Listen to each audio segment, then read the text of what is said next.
گوپال کے کھیت میں ایک مرغی تھی جس کا نام من من مرغی تھا۔ اس کا ایک چوزا تھا جسے گوپال کے گھر والے چن من کے نام سے پکارتے تھے۔ چن من تھا بڑا شرارتی اور نافرمان۔ جب دیکھو تب کسی نہ کسی کو ستاتا اور پریشان کرتا۔ اس کی ماں من من مرغی ہمیشہ اسے نصیحت کرتی لیکن وہ ایک کان سے سنتا اور دوسرے کان سے اڑا دیتا۔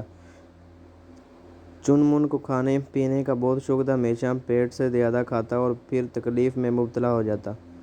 ماں اسے سمجھاتی کہ زیادہ کھانا نقصان دہ ہے، وہ اپنے چھوٹے منہ کا بھی خیال نہیں کرتا اور کبھی کبھی اپنے منہ سے بڑی چیزوں پر بھی بری طرح جھپٹ پڑتا۔ ایک مرتبہ گوپال کے کھیت میں مٹر اور چنے کی فصل جب پک کر تیار ہوئی تو اس کے پاپا نے دانوں کو الگ کرنے کے لیے مشین منگوائی۔ دانے نکلنا شروع ہوئے تو چن من کے منہ سے رال ٹپکنے لگی اور اس نے مٹر کا ایک دانہ چگنے کی کوشش کی۔